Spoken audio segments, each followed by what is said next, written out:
Hey there, everyone. Welcome back to Turnaround Coach, the place where you can get a little piece of information to help you in your transformation in your organization, to help you get to the place that you always dreamed of being. I say this often, I'll say it a lot.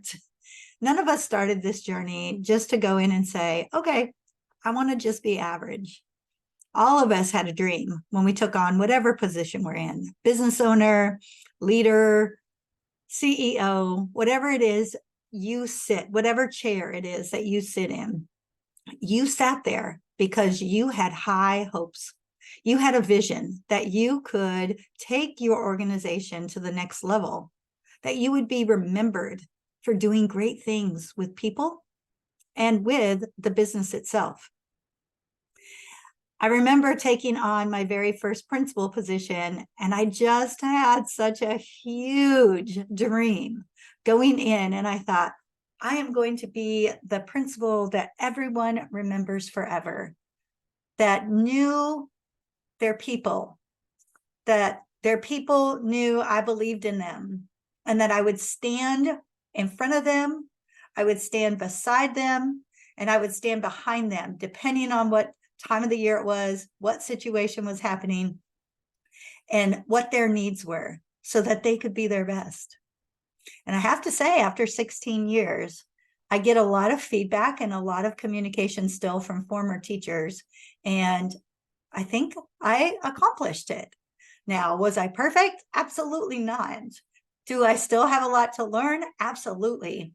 I stay on this journey of trying to learn. Sorry about that. That's my washer doing some laundry this morning.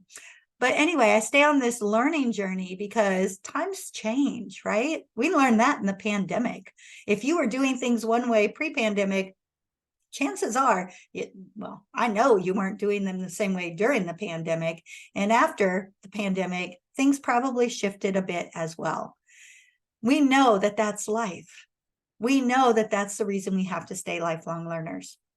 It's also part of the reason why I come to you each week on this little YouTube channel, so that you can get just little nuggets of information that will help you in transforming your business. Now, of course, I have programs that can definitely help you. I'm working with a couple of clients right now on startups. I'm working on finalizing a leadership certification for myself. I am working with others to have work-life balance. I am working on, even with others, to mentor them as they go through their own transformation process. I like to tailor my programs to your needs.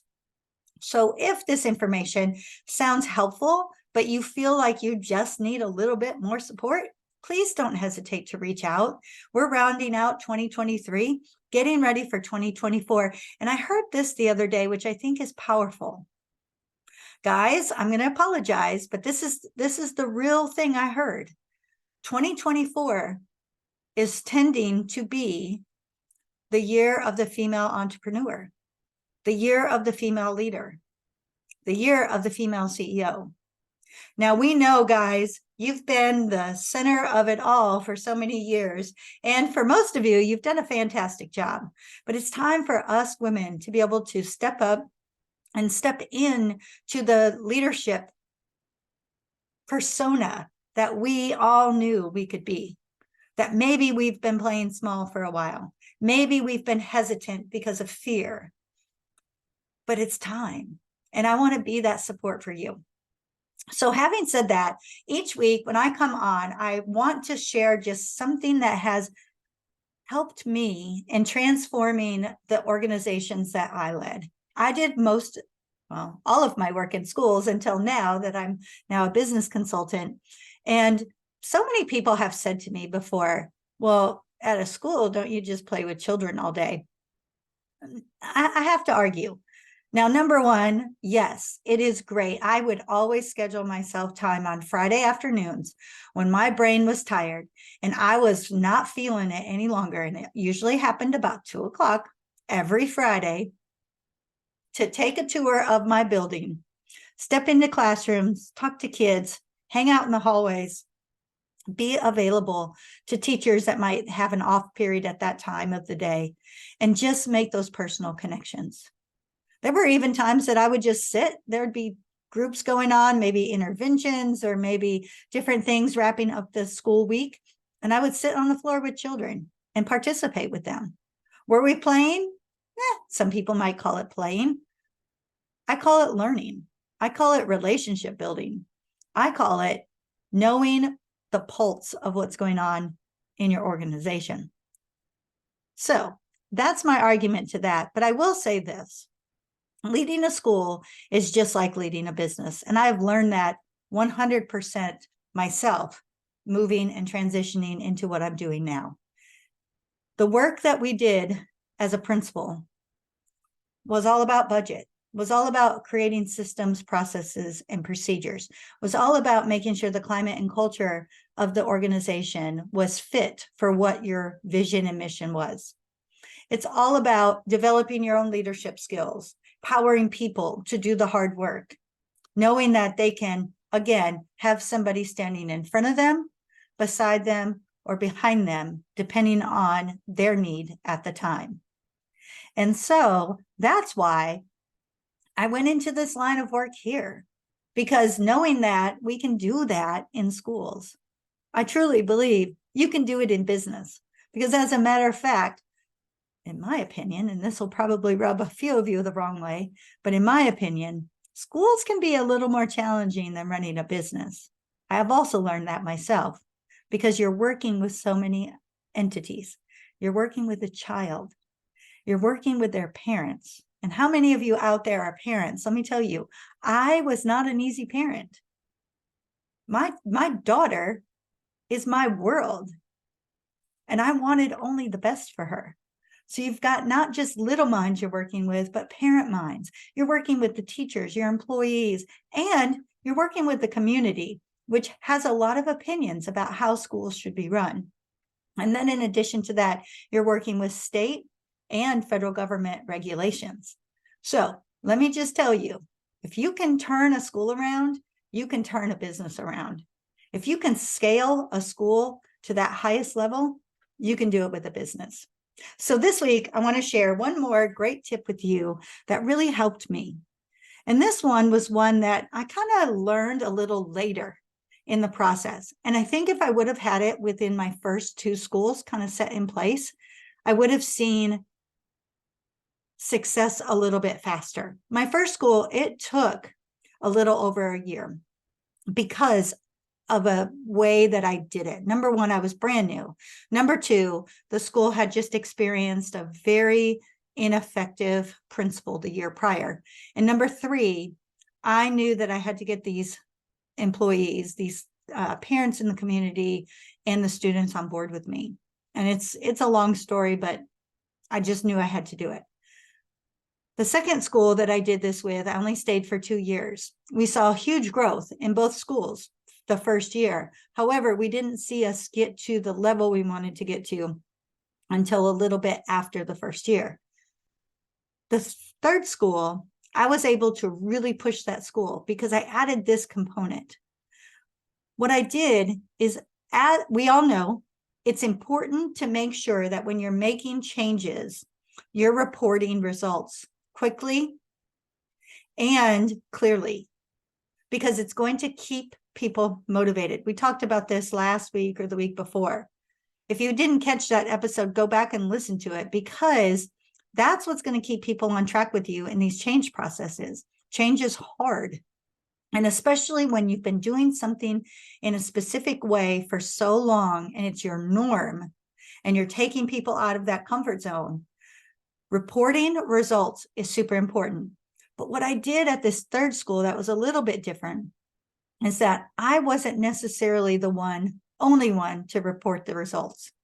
Sure, I talked about the big things. I led the big data dives. However, I wanted people to share what they were getting from the changes they were making.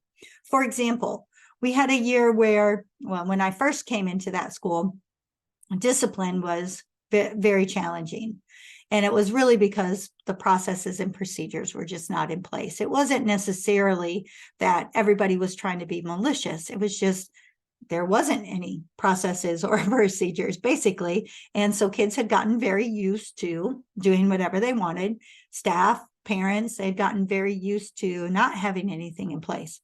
So that was a big change for us. We saw huge improvement just within the first year, 42% decrease in our discipline referrals. And that's not because we weren't reporting them. That was because we actually had systems in place that were able to take care of the problems. However, once we got to the place where we went through Hurricane Harvey, we started to see some backlash on that, right? We had been in school a couple of weeks. We were then out of school. I can't remember if it was 3 or 4 weeks, but it was a significant amount of time. And all of our students ended up being categorized as homeless because most of the homes in the area were destroyed. And they couldn't all stay in their home, but they could still come to our school because of rules and regulations. And so they would come to school late, or they would miss more school because they were coming from different places in the city. And it had an effect on everything that we were doing at school.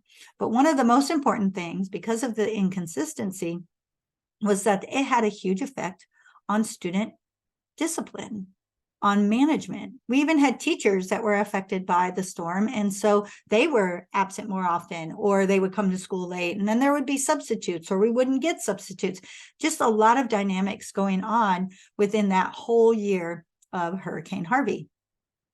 And what I had to do is I had to figure out how I could get teachers back on board with the work that we were doing. And it was challenging because they had so many personal things going on. I had to figure out how to get parents and students back on board. Again, so many personal things going on. So I tried something different. I had teachers start sharing out what they were doing, those that were having success, differently than what they had done before, and the results that they were getting. Now, I could talk to my staff all day, every day, right? And they loved me. They really, truly did. We had a great working relationship. I actually had good personal relationships with my staff. Sure, there were those few outliers every year, but for the most part, we had a pretty good thing going.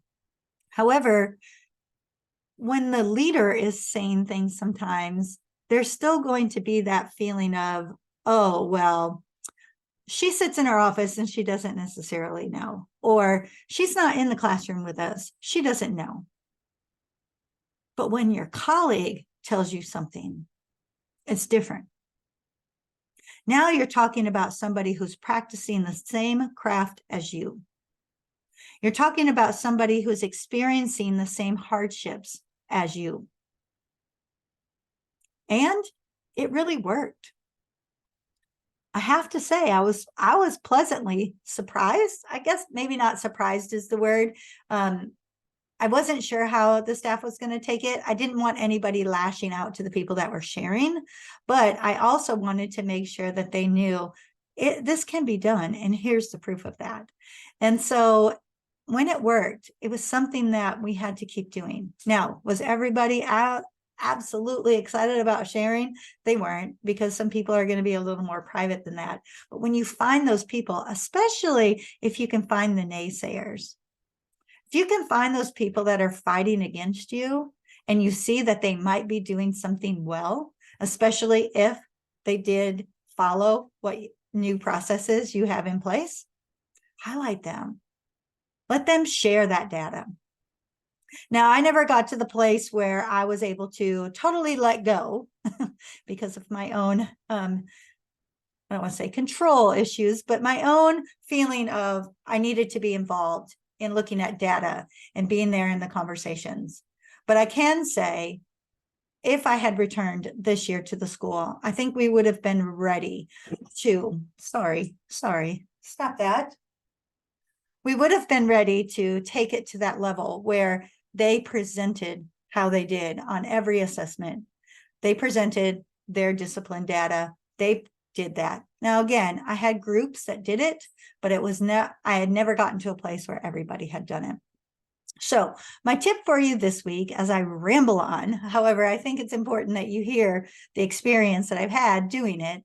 My tip for you is, when you're making these transformations, sharing data is super important, and you need to be able to share good data, right? Data that makes sense to your people to keep them motivated to keep going. But Get them involved in sharing that data.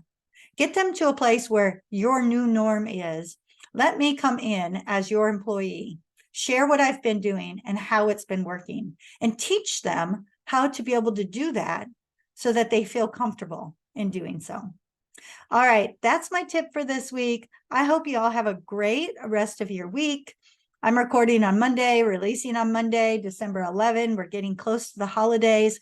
Hopefully you're taking some time for yourself and continuing to have some self-care in your routine each day. But more importantly, let's finish out this month strong, this year strong. We're almost there. And as we get into 2024, remember, this is going to be the year that we're going to see some amazing things happen. All right. Have a great rest of your week. And I'll see you all right back here next week on Turnaround Coach.